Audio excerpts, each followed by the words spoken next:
जय हिंद दोस्तों, मैं मोहम्मद मतीन मॉडर्न क्लासेस के यूट्यूब चैनल पर आपका स्वागत है। दोस्तों, आज हम जो चैप्टर लेके आए वो है इतिहास। इतिहास में प्राचीन इतिहास में हम पढ़ाने जा रहे हैं दोस्तों गौतम बुद्ध के बारे में। दोस्तों, गौतम बुद्ध के बारे में ये 10 प्रश्नोत्तरी है, यानी बहुकल्पी है, और 20 प्रश्न है, वन लाइनर है। इसके बारे में देखते हैं। आइए बात करते हैं पहले प्रश्न की। पहला प्रश्न है, गौतम बुद्ध का जन्म किस क्षत्रिय परिवार में 563 ईसा पूर्व में हुआ था? तो दोस्तों, किसमें हुआ था? ए, शाक्य क्षत्रिय परिवार में, बी, कुरु क्षत्रिय परिवार में, या सी, यदुवंशी क्षत्रिय परिवार में, या डी, चंद्रवंशी क्षत्रिय परिवार में। तो इसका क्या आंसर हो जाएगा? ए, यानी यहाँ शाक्य क्षत्रिय परिवार लिखा है, यानी शाक्य क्षत्रिय परिवार में हुआ था दोस्तों। ठीक है। अब बात करते हैं दूसरे प्रश्न की। दूसरा प्रश्न है, गौतम बुद्ध ने किस स्थान पर अपना पहला धर्मोपदेश दिया था? तो दोस्तों, आपको याद है, ए, कुशीनगर, बी, सारनाथ, सी, पाटलिपुत्र, डी, राजगिरी। यानी गौतम बुद्ध ने अपना पहला धर्मोपदेश कहाँ दिया था? वो दिए थे सारनाथ में। सारनाथ में 5 ब्राह्मणों को दिए थे, जिनका नाम था कौंडिन्य, वप्पा, असागी, भादी और महानामा। ये उनके 5 प्रथम शिष्य थे जिनको उन्होंने सबसे पहले उपदेश दिया था। अब बात करते हैं तीसरे प्रश्न की। तीसरा प्रश्न है, निम्नलिखित में से कौन आर्य सत्य बुद्ध ने नहीं बोला था? इनमें से कौन से ऐसे वर्ड हैं जिनको गौतम बुद्ध ने नहीं बोला था? तो पहला है, दुनिया पीड़ा से भरा है। तो ये तो बोले थे, गौतम बुद्ध ने ये कहा था। बी है, इच्छा दुख का कारण है। सही बात है, इच्छाएं जब होती है और वो हम नहीं पा पाते तो वो दुख में विलीन हो जाता है। ये तो बोला था उन्होंने। सी है, इच्छा से हम मोक्ष की प्राप्ति कर सकते हैं। तो दोस्तों, यही उन्होंने कभी नहीं कहा था। उन्होंने कहा था दुख दूर हो जाएगा। यानी अगर आप अगर आप किसी चीज़ की अगर आप ज्ञान की प्राप्ति कर लेंगे तो दुख दूर हो जाएगा। और यहाँ पे सी वाला जो ऑप्शन है, यानी इच्छा से हम मोक्ष की प्राप्ति करते हैं, ये उन्होंने नहीं कहा था। तो आंसर क्या हो जाएगा? सी। अब बात करते हैं डी, यानी चौथा प्रश्न की। प्रथम बौद्ध परिषद कहाँ आयोजित किया गया था? तो दोस्तों, प्रथम बौद्ध परिषद कहाँ किया गया था? राजगिरी में। दूसरा, वैशाली में। तीसरा, पाटलिपुत्र में। चौथा जो हुआ था वो कहाँ हुआ था? वो कश्मीर के कुंडल वन में। यानी ये चौथा था। ठीक है ना। अब बात करते हैं पांचवें प्रश्न की। पांचवा प्रश्न है, निम्नलिखित में से किसने बौद्ध परिषद की अध्यक्षता की थी? यानी पहले बौद्ध परिषद की अध्यक्षता किसने किया था? तो उनका नाम क्या था दोस्तों? महाकश्यप। यानी प्रथम बौद्ध परिषद की अध्यक्षता किसने किया था? महाकश्यप। अब बात करते हैं पांचवें प्रश्न की। छठवें प्रश्न की। छठा प्रश्न है, निम्नलिखित में से किसने अशोक के संरक्षण में पाटलिपुत्र में आयोजित तीसरी बौद्ध परिषद की अध्यक्षता की थी? तीसरी बौद्ध परिषद की बात कर रहे हैं। तो तीसरी बौद्ध परिषद की अध्यक्षता किसने किया दोस्तों? बताइए जरा सा। उनका नाम था मोगलीपुत्र तीस। यानी आंसर हो जाएगा बी, मोगलीपुत्र तीस। दोस्तों, ये कहाँ पे हुआ था? वैशाली में हुआ था। और जो ये क्या बोलते हैं, इसके अध्यक्ष कौन थे? मोगलीपुत्र तीस थे। ठीक है। ये तीसरी बौद्ध संगति की जो बात कर रहे हैं उसके तो पाटलिपुत्र में हुआ था। ठीक है। अब बात करते हैं सातवें प्रश्न की।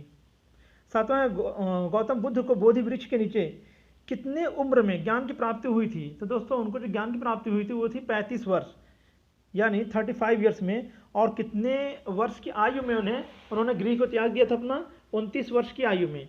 गौतम बुद्ध ने 29 वर्ष की आयु में अपना राजपाट छोड़ दिया था। छोड़ने के बाद वो क्या किए थे? उन्होंने सन्यासी का रूप धारण कर लिया था। और 6 वर्ष के बाद उन्हें बोधि वृक्ष के नीचे ज्ञान की प्राप्ति हुई थी। अब बात करते हैं आठवें प्रश्न की। आठवां प्रश्न, बुद्ध का शाब्दिक अर्थ क्या है? ए, जागृत, बी, प्रबुद्ध, सी, सन्यासी, या डी, ए एंड बी। तो दोस्तों, इसमें जो बुद्ध का अशाब्दिक अर्थ होता है, जागृत होता है, प्रबुद्धता होता है। यानी ये भी सही है और ये भी सही है। तो इसका आंसर क्या हो जाएगा? डी। अब बात करते हैं 9वें प्रश्न की।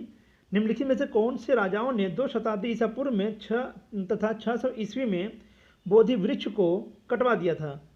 दोस्तों, याद रखिएगा कि इसमें किसने आंसर क्या है? ए, पुष्यमित्र शुंग और राजा शशांक, बी, अशोक और शिशुपाल, सी, बिंबिसार और बिंदुसार, डी, जरासंध और अजातशत्रु। इसका जो आंसर हो जाएगा वो होगा ए, यानी पुष्यमित्र शुंग और राजा शशांक ने। अब बात करते हैं 10वें प्रश्न की। निम्नलिखित में से कौन बुद्ध के अनुयायी नहीं थे? तो इनमें से अनुयायी कौन नहीं थे गौतम बुद्ध के? ए, सरिपुत्ता और मुगल लाना, ये तो थे।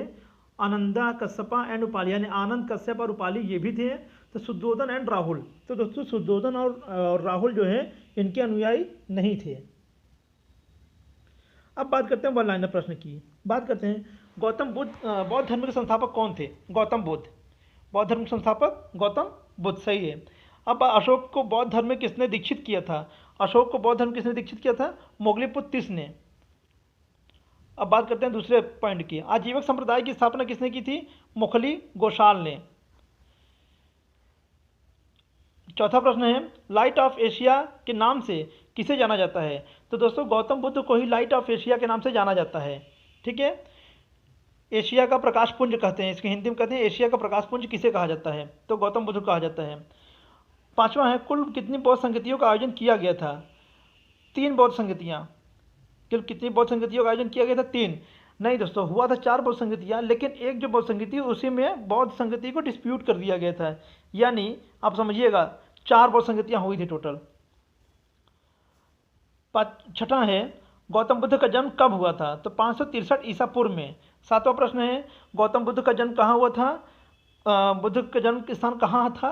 कपिलवस्तु का लुम्बिनी नामक स्थान, ये कहाँ पर है? नेपाल में है। आठवां है, गौतम बुद्ध के पिता का क्या नाम था? गौतम बुद्ध के पिता का नाम था शुद्धोधन।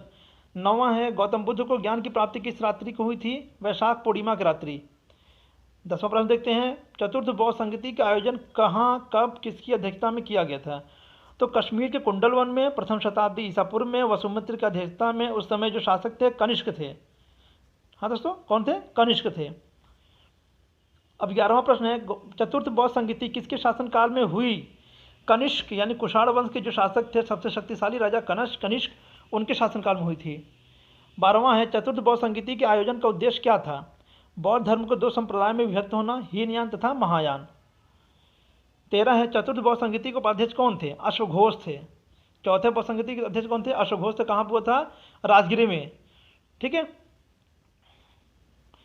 और इसके अध्यक्ष थे वसुमित्र थे।